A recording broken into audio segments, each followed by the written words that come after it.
जय। बोलो रामचंद्र भगवान की जय।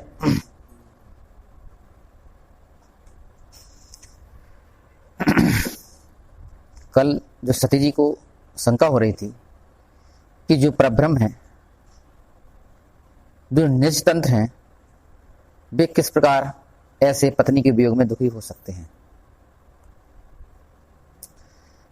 तो कल सती जी सोच रही थी, अब तरिहु अपने भगत हित निज तंत्र नित रघुकुल मणि।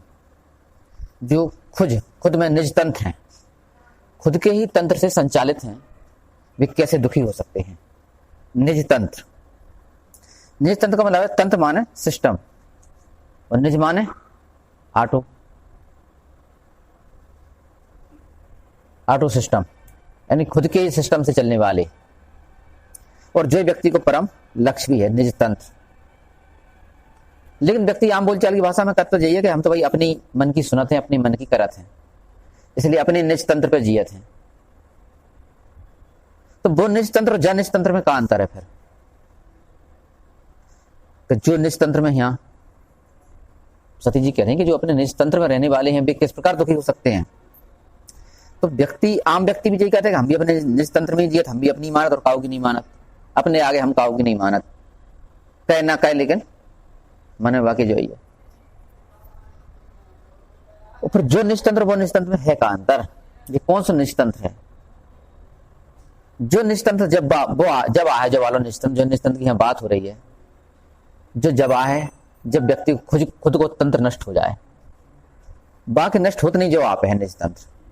यानी व्यक्ति को जब ईगो नष्ट होए, जब बाको मैंपन नष्ट होए, तब जाके वो निज तंत्र है, जो उनसे तंत्र समझ जिया था। फिर मतलब जो है कि वो खुद भी इससे हट जाए, फिर जो इच्छा हो ईश्वर की वही होए, बाको नाम है निज तंत्र।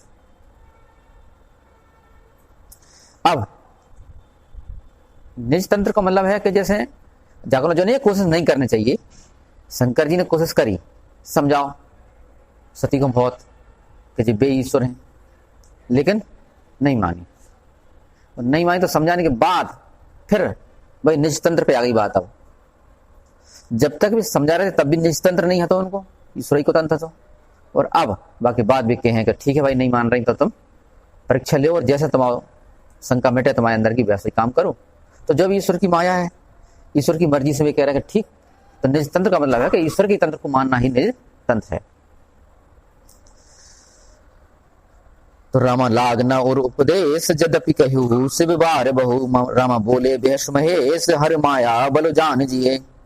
कई बार शंकर जी ने समझाया लेकिन उनके हृदय में ज्ञान प्रकट नहीं हुआ, तो बोले बेहस महेश। फिर शंकर जी हंस करके कहते हैं कि हर माया बल जान जिए। अब वे सोच रहे हैं कि माया, हरि माया, भगवान की माया बड़ी प्रबल है, उसकी प्रबलता को जान करके कि अब जो होना है वह होकर के ही रहेगा, ऐसा जान करके वे बोले कि जो तुमरे मन अति संदेह तो किन जाई परीक्षा लेहू। यदि तुम्हें लगता है कि यह परब्रह्म राम नहीं है, भगवान राम नहीं है, कोई साधारण राजा के पुत्र हैं, तो तुम जाकर के परीक्षा क्यों नहीं लेती? जो तुम मन अति संदेह, तुम्हारे मन में यदि गहरा संदेह है तो किन जाए परीक्षा ले, फिर उनकी परीक्षा क्यों नहीं लेती? तब लग बैठ आऊं बट छाई, जब लग तुम एहो मोहि पाही। और तब तक मैं यहीं पर इसी बट वृक्ष के नीचे बैठा हूं, और जब तक तुम परीक्षा लेकर के आ नहीं जाती मैं तुम्हें यहीं बैठा मिलूंगा। जब लग बैठ आऊं बट छाई, यही बट वृक्ष की छाया में यहीं बैठा हूं। शंकर जी कहते हैं जब लग तुम एहो मोहि पाही, तब तक तुम लौट के आओ और मैं तुम्हें यहीं बैठा मिलूंगा, यानी आराम से परीक्षा ले आओ, हमें भी कोई जल्दी बात नहीं। यानी ईश्वर की इच्छा में अपने आप को शामिल कर देना, ठीक जैसी तुम्हारी मर्जी। जैसे जाए मोहे ब्रह्म भारी, करे सो जतन विवेक विचारी। शंकर जी कहते हैं सती जी से कि जैसे जाए मोहे भ्रम भारी, तुम्हारा जो भ्रम है जैसे भी जाए, तुम्हारी जो शंका है मन में, पर जैसे भी जाए, जो भी उसका उपाय हो तुम वही करो। करे सो जतन विवेक विचारी, विवेक के साथ, लेकिन विचार के साथ, बुद्धि के साथ तुम वही करो जिससे तुम्हारी जो शंका है वह मिट जाए, तुम्हारा जो दुख है वह मिट जाए। लेकिन कह रहे हैं शंकर जी विवेक के साथ करना। लेकिन जब व्यक्ति के पास खुद को तंत्र चलन लगे, खुद को तंत्र जब काम करत है, वाको मैं काम करत है, व्यक्ति को युगो जब काम करत है, ऐसे स्थिति में ईश्वर को तंत्र काम नहीं करत है। और जब ईश्वर को तंत्र काम नहीं करत है, व्यक्ति को जब मैं काम करत है, तो बाकी बुद्धि फिर खराब हो जाती है। और जब बुद्धि खराब हो जाए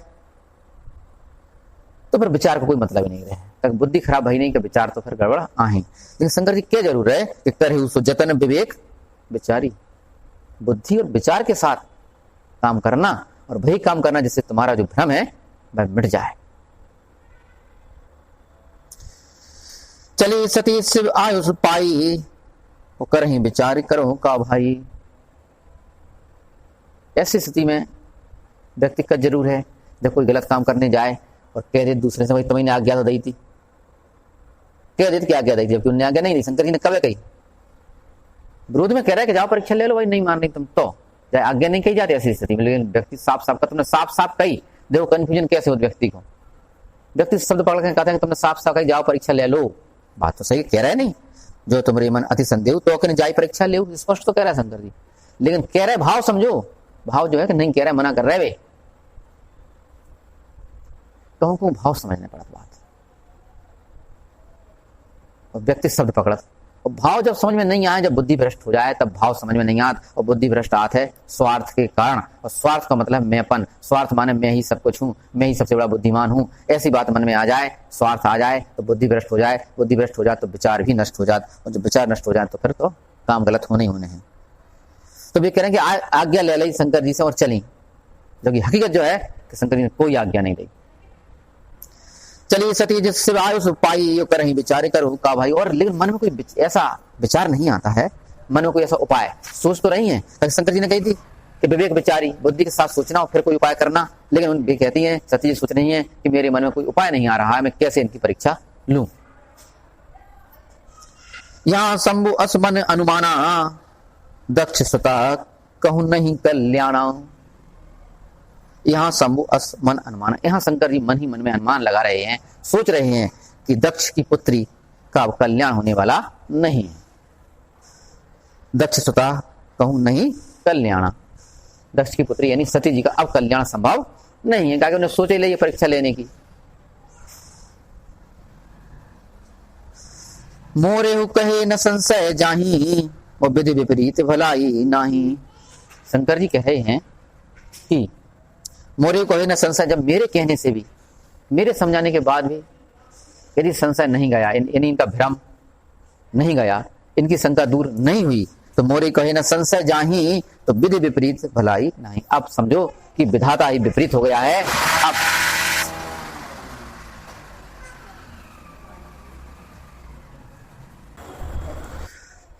तो वे कह रहे दक्ष सुता कहूं, अब दक्ष की पुत्री का कल्याण होने वाला नहीं है, क्योंकि अब इनका विधाता विपरीत हो गया है। और विधाता विपरीत का मतलब जो है कहने में आ रही है विधाता विपरीत, जब बात तो थोड़ी समझने हैं। विधाता कथन लोग कि विधाता विपरीत है, लेकिन विधाता कहूं विपरीत नहीं होता। अपने कृत से विधाता विपरीत, विधाता माने है थोड़ी कोई, विधाता माने है कि अपने कृत्यों का फल ही विधाता है। अपनी बुद्धि विधाता माने विधि, विधि माने कानून, कानून माने नियम, नियम बने काय से, तुम्हारे कृत्य से। कथ है कि विधाता विपरीत है, विधाता विपरीत नहीं होती। हाँ लगत अपने जाइए, क्या कि अपने जो गलतियां जो बंद से भई हैं उनको अपने कोई ध्यान तो है नहीं। अब सती जी थोड़ी सोच रहे हैं कि हम कोई गलती करने जा रहे हैं, उनके दिमाग में जो आ रहा है कि हम तो होशियारी बताने जा रहे हैं, अपनी बुद्धि को उपयोग कर रहे हैं। अरे हम तो जो सिद्ध कर रहे हैं कि भगवान है कि नहीं, अरे और का वो कल्याण ना हो, और को बुरा ना हो पाए, जैसा कि हम पहले ही बताए देख के समझ के कि भगवान है कि नहीं, हम तो बुद्धि को उपयोग कर रहे हैं। जब व्यक्ति गलत करने जाता है तो लगत जो है हम तो ठीक कर रहे हैं, हो जाता वहां से गलत, फिर कथ के विधाता विपरीत है। लेकिन जो बात दूर से बैठे वाले व्यक्ति समझ पाते हैं, शंकर जी दूर से बैठे हुए समझ रहे हैं कि मोरे को न संशय जाही, विधि विपरीत भलाई नहीं। अब इनका विधाता विपरीत हो गया है, अब इनका भला होने वाला नहीं है। हो सोई राम रच राखा, हो करी तर्क बड़ा वही शाखा। अब तो केवल वही होगा जो ईश्वर ने रच के रखा है। अब किसी प्रकार के तर्क करने से केवल बात बढ़ेगी ही। बड़ा वही शाखा, शाखा माने बात, बाता, शाख माने बात में से बात ही निकलेगी, अब कोई हल होने वाला नहीं है, क्योंकि विधाता ने जो सोच रखा है अब वही होगा। विधाता ने सोच रखा है, मतलब वही बात फिर आ रही कि विधाता ने सोच रखा है, मतलब अपने कीर्तन के द्वारा विधाता से अपने सोचवा रही अपन ने कि अब तुम्हें ऐसे ही करवाओ हमसे, मतलब जो है यहाँ वही श्री राम मन भी जो कह रहा है कि वही होगा जो राम ने रच दिया है, तो सब कुछ यदि राम ने रचिता है। आपके लिए कहा है कि अलग अलग परिस्थिति में अलग अलग बात कही गई है जो बात लोग भूल जाते। कौन सी परिस्थिति में कह रही हैं जो बात शंकर जी? तो जब परिस्थिति कह रहे जब पूरा समझा लो सती जी को, अब उनकी समझ में नहीं आ रही बात, पूरी ताकत तो लगाई उनने, बाकी बात समझ में नहीं आई, तब कह रहे वे तो ये वही जो राम रच रखा। लेकिन लोग बात कहा कि पहले ही से सोच ले, बिना कर्म करें, कर्म पूरे नहीं करे और फिर कहे कि होए वही जो राम रच रखा। अब जैसे को मान लो कोई छात्र पढ़ ले जो लाइन रामायण में से होए वही जो राम रच जाएगा, पढ़े से का फायदा, बोले पढ़े से कोई मतलब नहीं है, कहा वो वही होने हैं जोन होने हैं जो रच रखो है भगवान ने, रिजल्ट तो हम पहले ही बना रखो ऊपर, वो तो 30 अप्रैल को नीचे आ जाए बस अकेलो, वहीं से व्हाट्सअप कर दें भाई भगवान क्लास टीचर की मोबाइल में, तो आ जाए यहाँ बनो रखो। ऐसा नहीं है, ऐसा बनो नहीं रखो, जलान से लग रही। लेकिन यदि छात्र जो सोच लें तो यदि ऐसे ही हो तो फिर जो काय वो कहते कि कर्म प्रदान विश्व राखा जो जस करें सो तस फल चाखा। अरे नहीं पढ़ो तो फेल हो जाओ, कहीं नहीं लिखवाया बिल्कुल, कुछ लिखो नहीं है, तो फिर जो लाइन का कह रहे वही जो राम रच रखा, बड़ी विरोधाभास हो रहा हो। तो अरे जो तब के लाने कह रहा है कि जब तुम जैसे कि छात्रन के लाने यदि भी जो कह दें कि वही ये जो होने ही है भगवान रच रखो है, हम नहीं पढ़ रहे, तो उनके लाने नहीं है जो बात, पढ़ने पर है उन्हें जो उनके लाने का कर्म प्रदान विश्व कर राखा जो जस करे सो तस फल चाखा। उन्हें जो है हाँ जब भी परीक्षा देखने पड़ जाए, परीक्षा हो गई फिर कई मोड़ देखेंगे परीक्षा होने के बाद बड़े टेंशन में रहते, फिर भी पेपर मिला रहा है, नंबर जोड़ रहा है, परेशान हो रहा है, घर को कोई काम नहीं कर रहा है, टेंशन ले रहा है कि इतनी नंबर आ रहा है हमारे तो कम आ रहा है, तब फिर उनसे जो कहने कि हुए वही जो राम रच रखा, तब के लाने हैं। परीक्षा देने से रिजल्ट आने के बीच तक की बात के लाने का है हुए वही जो राम रच रखा। लेकिन जब तक परीक्षा नहीं देवी तब तक तो जो कहने कि कर्म प्रधान विश्व कर रखा। गलत जगह पे गलत चौपाई को उपयोग लोग करते हैं, अलग अलग परिस्थितियों के लाने अलग अलग बातें कही गई हैं, वे कौन सी परिस्थिति पे कही गई हैं वो परिस्थिति ध्यान तो रखता नहीं है व्यक्ति, और चाय चौपाई चाय ठोक दे और फिर करते अरे यार वो तुलसीदास जी तो बहुत गड़बड़ कर गए। तुलसीदास जी कितनी गड़बड़ नहीं कर गए, सोच में गड़बड़ी है व्यक्ति की, उल्टो सीधो उपयोग करो तो गड़बड़ी तो हुई है फिर है। टांग की जगह हाथ हाथ की जगह टांग लगाओ, और कान की जगह नाक और आंख की जगह मुंह लगा दो, और फिर क्यों यार उठ पटांग बन गया आदमी। तो मतलब जो है कि ऐसी स्थिति में जब तुमने पूरी ताकत लगा ली होए शंकर जी जैसी, और जैसे कि गुरु माता ने वशिष्ठ की पत्नी ने केकई को समझाने में पूरी ताकत लगा ली थी, फिर भी केकई मानी नहीं, ऐसी स्थिति में फिर कहना चाहिए कि हुए वही जो राम रच, पूरी ताकत लगा लेना चाहिए। लेकिन बाकी पहले तब फिर कह सकता था, बाकी पहले कह रहे तो गलत है फिर। तो हुए सोई जो राम रच राखा को करी करके बड़ा भाई शाखा, अस कही लगे जपन हरिनामा हो गई सती जहां प्रभु सुख धामा। अब सती जी वहां गई, शंकर जी तो ठीक है बोले जो होने सो होने, क्या कर सका, हरि को नाम यानी जाप करने लगे शंकर जी, तो बैठ के बट वृक्ष के नीचे वहीं, और सती जी वहां पहुंची जहां सुख के धाम भगवान श्री राम रास्ते में जा रहे थे। गई सती जहां प्रभु सुख धामा, सुख के धाम के पास पहुंच के भी व्यक्ति कष्ट में हो सकता, जब आप समझने कहां जा रही सती, सुख के धाम के पास, और जब वहां से लौट हैं तो परम कष्ट हो जाए उनके लाने। सुख के धाम से भी व्यक्ति कष्ट लेके आ सकता केवल अपने कारण, बाकी जिम्मेदार कोई दूसरा थोड़ी है, वो व्यक्ति स्वयं जिम्मेदार है।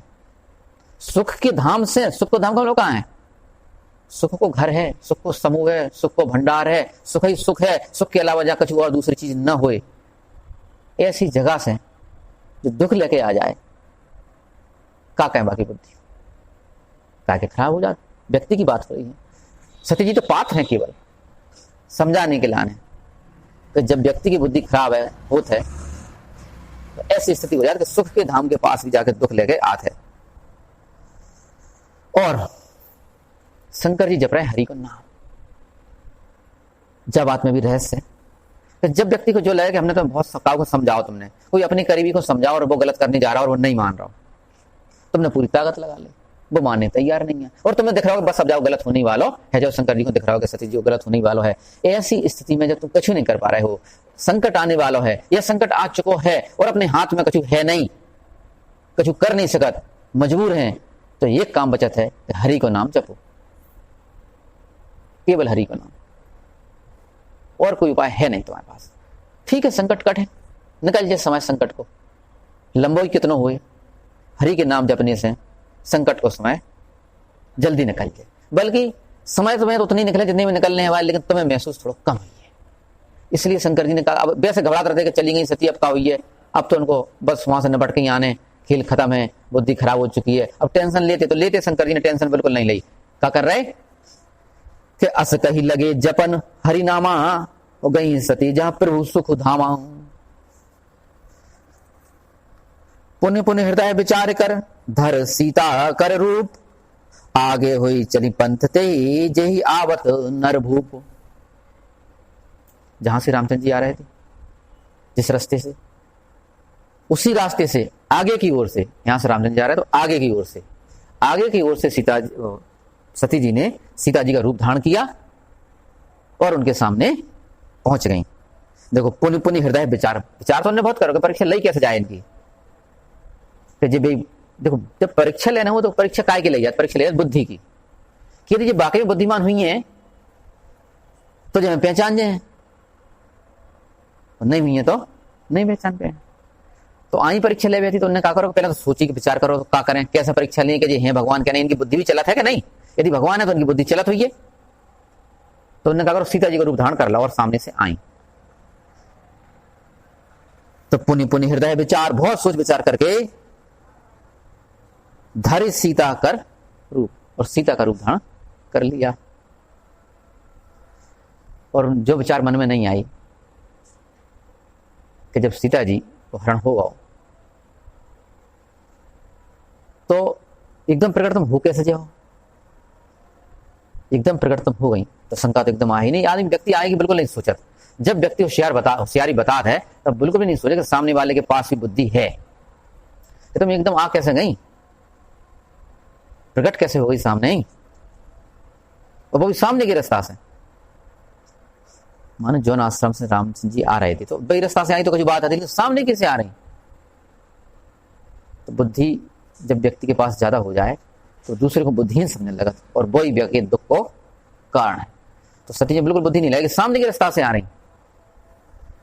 तो पुण्य पुण्य हृदय विचार कर, धर सीता कर रूप, आगे हुई चल पंथ ते ही, उसी रास्ते से आगे वाली रास्ते, उसी रास्ते से आगे से, जेहि आवत नर भूप। नर भूप को मतलब है उनके हिसाब से भी सोच रहे कि जौन से रास्ता से राजा के नर भूप, मनुष्यों के जो राजा आ रहे थे, जो सती जी के मन की बात है, तो सीता जी ने कह रहा है अपने मन से, नहीं तो समझो तो सीता जी नरभूप कह ही नहीं सका। उन्हें सती जी सोच रही हैं कि जौन से रास्ते से राजा के जो पुत्र आए हुए, उनके दिमाग में तो राजा की पुत्र परीक्षा लेती का आए, तो जौन से रास्ते राजा के पुत्र आ रहे थे वही रास्ता से भी आगे से होते वही आ रही, और उनके मन में जो है देखो जी पहचान पात कि नहीं, इनकी परीक्षा लें और परीक्षा में सफल हो कि नहीं। तो ऐसे व्यक्ति, जब व्यक्ति की बुद्धि भ्रष्ट होती है तो बाकी भी परीक्षा लेते हैं, जो सबकी परीक्षा लेते हैं। जो परीक्षा को मुख्य संचालन, जो धरती की परीक्षाओं का संचालक है, जो पूरी परीक्षा कोई मंत्री है, बाकी परीक्षा ले भी उतारू हो जाता व्यक्ति जब बुद्धि की ऐसी अधिकता हो जाए, जो समझे कि हमारे पास बुद्धि ज्यादा है। अर्थात कई हो जाए कि जब बुद्धि की भ्रष्टता हो जाए, और बुद्धि की भ्रष्टता होते कब है, जब व्यक्ति के पास मैंपन पर्याप्त हो जाए। अच्छा, सती जी के पास मैंपन कहां से आओ, मैंपन आओ कि बोले अच्छा हमारे पति जो परम ब्रह्म हैं, परम जानकार हैं, वे प्रणाम कर रहे एक साधारण राजा को, जाको मतलब गड़बड़ है। अब बात कहां से आई, खुद के मैं के कारण। अपने पति के बारे में सोचें, अपने बारे में बात कही नहीं कि हमारे पति सर्वोच्च महादेव और वे झुक रहे, हट हमारे पति रुकाव के सामने झुके, क्या तो पति का दिमाग खराब है, या फिर जो झुक रहा हो वो गड़बड़ है, जो इनके सामने झुक रहा है वो गड़बड़ है। तो बोले हमारे पति को दिमाग खराब होने का जिन्हें में गड़बड़ की तो इन्हीं की परीक्षा ले ली बोलिए। तो मतलब यहाँ इतना हो रहा केवल कि व्यक्ति की जब बुद्धि भ्रष्ट होते नहीं, अहम के कारण, अहंकार के कारण, तो बस गलत पे गलत निर्णय ले चले जाता और दुख में डूबत चला। भाई दुख में अब सती जी डूबने वाली हैं। बोलो रामचंद्र भगवान की जय, बोलो हनुमान जी महाराज की जय।